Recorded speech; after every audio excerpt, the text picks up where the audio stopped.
Dans le milieu rural, mon père était chef de canton, j'étais fils unique. Quand j'ai commencé à faire la danse classique, on m'a viré de la maison. J'étais la première personne, mais l'un des premiers Sénégalais qui a fait la danse classique. Et je pourrais dire aussi que l'un des premiers qui a fait des rastas. J'avais des rastas qui arrivaient jusque-là. Je les ai fait le 14 juin 1974. Je l'ai enlevé le 14 juin l'an 2012 quand Macky Sall a gagné. Parce que j'avais promis ça. Donc, on nous a traités de gourdiens, je pense, le mot là, le temps de Senghor. Mais aujourd'hui, la danse m'a tout donné. La danse m'a tout donné. Tout ce que je pu avoir dans ma vie, c'est la danse qui me l'a donné. La danse m'a donné le fait d'être l'ami du président Macky Sall. La danse m'a donné des maisons, ici, au Sénégal et en Belgique. La danse m'a donné une belle femme Peul. Donc j'ai tout eu. Et je suis le directeur du Grand Théâtre parce que je suis aussi danseur. Donc, la personne même, mon oncle, qui m'avait jeté de la maison, j'étais à l'école des Arts. Il m'a fait sortir de la maison. Pour payer ma chambre, pour ne pas voler. Chaque mercredi, je vais aller au garage pompier là. On nous donnait 25 francs pour écrire des colis pour les gens qui font fouta là. 25 francs. Je payais ma chambre à 1000 francs. Mais quand on était 109 personnes à Moudra, en 3 ans, on était 11. Et les 11, j'étais le meilleur danseur classique du Sénégal. J'étais le premier qui a fait le ballet Béjar. Le seul, après ça, c'est Ismaël Cissé. Aujourd'hui, la danse m'a tout donné.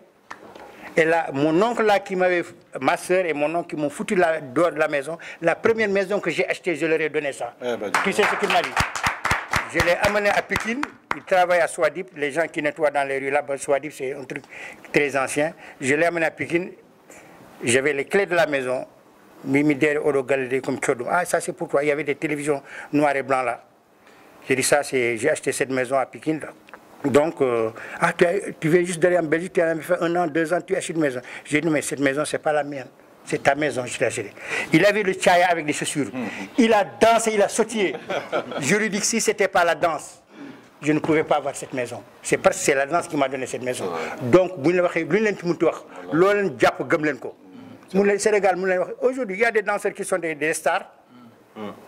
Il y a des danseurs qui ont des belles maisons, des belles voitures. Avant, il n'y avait pas ça. Moi, quand je faisais la danse classique, j'étais là-dedans, mais je croyais à ce que je faisais. On était 109 personnes à Moudra. On est sorti à 11. Et parmi les 11, j'étais l'un des premiers avec Ousmane. J'étais l'un des premiers danseurs classiques qui est parti au ballet Béjar. Il n'y avait pas. Il n'y avait pas. Et la danse m'a tout donné. Aujourd'hui, même en tant que directeur, je vais dire que c'est la danse qui me l'a donné parce que Macky Sall m'a connu en tant que danseur. Donc, au Sénégalais là. Mais bon, tous ces gens-là qui me disaient qu'ici, Nafata, ils faisaient ça, ils venaient ici me demander de l'argent. Les mêmes personnes. Donc, même il ne faut pas le faire des improvisations. Donc, moi, je vous félicite. Aujourd'hui, il y aura des gens là, les gens qui te disent Godier là, ils vont venir dire ça. C'est les mêmes personnes qui vont venir te demander ça. Donc, il n'y a pas de sommet. Donc, l'essentiel, il a apporté quelque chose au Sénégal. L'essentiel, le Grand Théâtre, c'est votre Grand Théâtre, on vous le donne. Il n'y a pas, tu as la possibilité d'avoir le Grand Théâtre.